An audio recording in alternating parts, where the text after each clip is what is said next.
Today I'm going to show you how to make a book spring wreath. I've already cut my book, 174 pages. You don't have to do that many, but I do it just to be safe to make sure that I have enough sheets. I've already sorted my pages into 3 piles. This pile has a chapter beginning, so of course it's got a number on the top. This one has a blank on either both or even one of the pages. And this one is just full words on front and back. And this is important because this will help keep your wreath to look symmetric. Now you don't have to do this. You can give it a little spunk or throw in a blank section wherever you want. But this is how I like to keep my visual symmetric. Page, and at the bottom with the page number, I'm just gonna fold it in half and mark it just slightly, just that little crease. So I know how far to fold it. You're going to pull it up and over into that corner to be able to begin wrapping it. Take your finger, and you want this bottom part as tight as you can get it.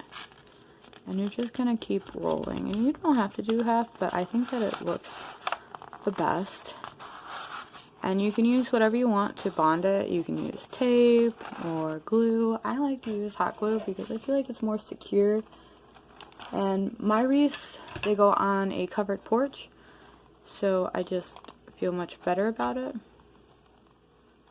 Now it takes a little bit longer because for each page, of course, you gotta make sure that it's cooled and dried before you release. But I think that it's worth it. But it gives you this nice even flute. A couple little tricks for you. So say you rolled it too small, because that can happen even though we try to roll from the middle. Depending on your tightness and how far in you roll that center piece as we fold at the middle, something like that can happen, or they can be really large. But there's a solution. You just gently put your fingers in there, hold the end nice and tight, and just slowly wiggle it until it's about right. Other tip is to set the ones that are most similar next to each other, or try to make a pattern out of it. Like I've got these 4, which are about the same, but then they kind of get a little larger. And so I just try to do that to try to keep it symmetric, because these are not going to be perfect. But you can get enough to where it makes a cool design with our errors, which is something cool. I'm going to start gluing them together. I like to take 2 at a time and just do it by the pairs. You're going to want to go about halfway, because we're going to get a base for this, so it doesn't need to be all the way. So I go about halfway. Kind of looks like a little airplane. Try to get these even. We let that cool. And then up at the top, I like to just take one little dot, just to give it a little bit of extra security, and these help keep it a little bit more durable while we're outside. So I'm going to go ahead and finish up the rest, and I will get back to you. The thing to keep in mind is that we're not trying to make them match at the bottom. Where we want them to match is at the top. We want those to line up. That'll keep this very nice and symmetric. I've got them all conjoined together, and I've already put my base on. For my home bases, I just recycle the bottom from a pizza. However, when I do these for custom orders, I go and I can either buy special plates, or I prefer to buy the wreath base with wire, because then I can also add fabric and twine in the back, which gives it an extra pizzazzle, but I don't like to do that for my home ones.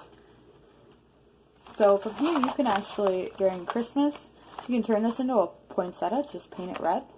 Or you can paint it into a sunflower. If you're big into sunflowers, paint this part yellow. And the center part, you can make some more grooves and just layer it up. Paint that part brown, and then the outside yellow, and you've got your sunflower. So now I'm going to start adding my flowers. I got it decorated the way I like it. And be careful, because there are times where there's too much, and usually I don't know where that line is until I passed it, and you cannot undo with this. It's very difficult, especially because I used hot glue gun, and you're more likely to rip the pages and have to start all over, so be careful of that. But now we're gonna do our ribbon hoop to be able to hang it. So I've marked what would be the middle for me, and this is very, very important because how it hangs is all determined on this.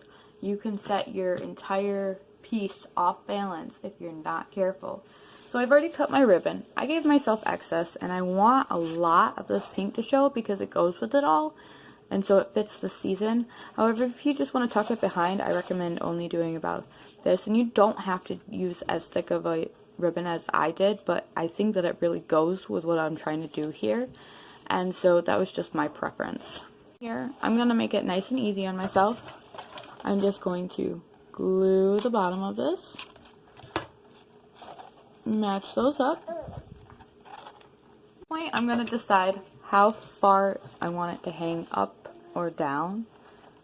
So I want a good amount. So I'm going to do it to about there. And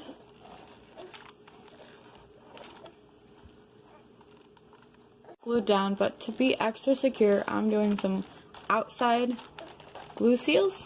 And there you have an adorable spring wreath. Remember to like and subscribe to my channel. And if I can do it, you can do it.